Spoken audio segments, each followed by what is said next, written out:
ಆತ್ಮೀಯ ಮತದಾರ ಬಂಧುಗಳೇ, ನಿಮ್ಮೆಲ್ಲರಿಗೂ ನಮಸ್ಕಾರ.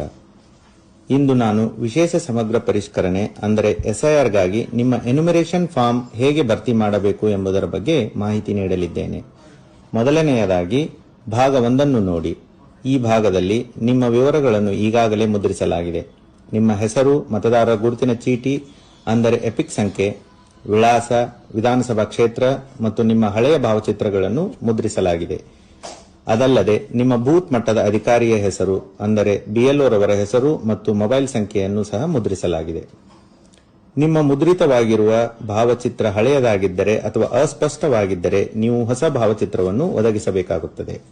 ಆದರೆ ಹಳೆಯ ಭಾವಚಿತ್ರವು ಸರಿಯಾಗಿದ್ದರೆ ನೀವು ಹೊಸ ಭಾವಚಿತ್ರವನ್ನು ನೀಡದೆ ಮುಂದುವರಿಯಬಹುದು.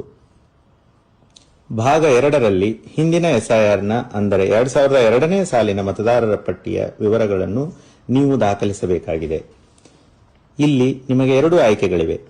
ಆಯ್ಕೆ 1, 2002ರ ಪಟ್ಟಿಯಲ್ಲಿ ನಿಮ್ಮ ಹೆಸರು ನೋಂದಣಿಯಾಗಿದ್ದರೆ ಆ ವರ್ಷದ ಮತದಾರರ ಪಟ್ಟಿಯಲ್ಲಿರುವ ನಿಮ್ಮ ವಿವರಗಳನ್ನು ನೀವು ಭರ್ತಿ ಮಾಡುತ್ತೀರಿ.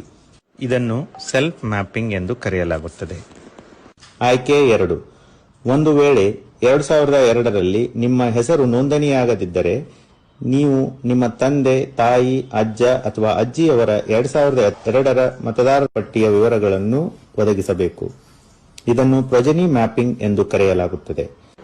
2002ರ ಮತದಾರರ ಪಟ್ಟಿಗಳ ವಿವರಗಳು ನಿಮ್ಮ ಬೂತ್ ಮಟ್ಟದ ಅಧಿಕಾರಿಗಳೊಂದಿಗೆ ಲಭ್ಯವಿರುತ್ತದೆ.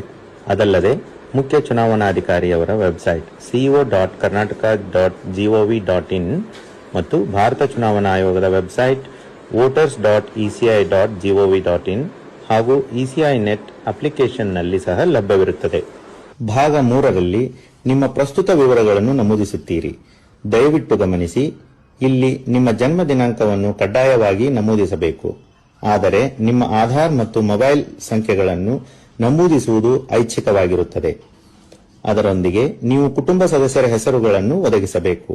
ಇದರಲ್ಲಿ ನಿಮ್ಮ ತಂದೆ, ಪೋಷಕರು, ತಾಯಿಯವರ ಹೆಸರು ಹಾಗೂ ಮದುವೆಯಾಗಿದ್ದರೆ ಗಂಡ ಅಥವಾ ಹೆಂಡತಿಯ ಹೆಸರನ್ನು ನಮೂದಿಸಬಹುದು. ಒಂದು ವೇಳೆ ಅವರ ಎಪಿಕ್ ಸಂಖ್ಯೆ, ಮತದಾರರ ಗುರುತಿನ ಚೀಟಿ ಸಂಖ್ಯೆ ನಿಮ್ಮ ಬಳಿ ಇದ್ದರೆ ನೀವು ಅದನ್ನು ಸಹ ನಮೂದಿಸಬಹುದು. ನಿಮ್ಮ ಎಲ್ಲಾ ನಮೂದುಗಳು ನಿಖರವಾಗಿವೆಯೇ ಎಂದು ನೀವು 2 ಬಾರಿ ಪರಿಶೀಲಿಸಿ ಹಾಗೂ ಕೆಳಗಡೆ ನೀಡಿರುವ 3 ಘೋಷಣೆಗಳನ್ನು ಓದಿಕೊಂಡ ನಂತರ ಫಾರ್ಮ್ಗೆ ಸಹಿ ಮಾಡಿ ಅಥವಾ ಎಡಗೈ ಹೆಬ್ಬೆರಳ ಗುರುತು ನೀಡಿ.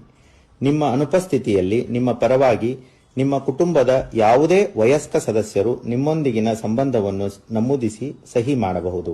ಸಹಿ ಮಾಡಿದ ನಂತರ ಫಾರ್ಮ್ ಅನ್ನು ನಿಮ್ಮ ಬೂತ್ ಮಟ್ಟದ ಅಧಿಕಾರಿಯವರಿಗೆ ಅಂದರೆ BLO ರವರಿಗೆ ಹಸ್ತಾಂತರಿಸಿ. ನಂತರ BLO ಸ್ವತಃ ಫಾರ್ಮ್ಗಳಿಗೆ ಸಹಿ ಮಾಡುತ್ತಾರೆ. ಅವರು ಅಧಿಕೃತ ದಾಖಲೆಗಳಿಗಾಗಿ ಒಂದು ಪ್ರತಿಯನ್ನು ಇಟ್ಟುಕೊಳ್ಳುತ್ತಾರೆ ಮತ್ತು ಇನ್ನೊಂದು ಪ್ರತಿಯನ್ನು ನಿಮಗೆ ಹಿಂತಿರುಗಿಸುತ್ತಾರೆ. ದಯವಿಟ್ಟು ಈ ಹಿಂತಿರುಗಿಸಿದ ಪ್ರತಿಯನ್ನು ಸುರಕ್ಷಿತವಾಗಿಟ್ಟುಕೊಳ್ಳಿ, ಏಕೆಂದರೆ ಇದು ನಿಮ್ಮ ಅಧಿಕೃತ ಸ್ವೀಕೃತಿಯಾಗಿರುತ್ತದೆ. ವಿಶೇಷ ಸೂಚನೆ: ಎನ್ಯುಮರೇಷನ್ ಫಾರ್ಮ್ ಜೊತೆ ಯಾವುದೇ ದಾಖಲೆ ಒದಗಿಸುವ ಅವಶ್ಯಕತೆ ಇರುವುದಿಲ್ಲ.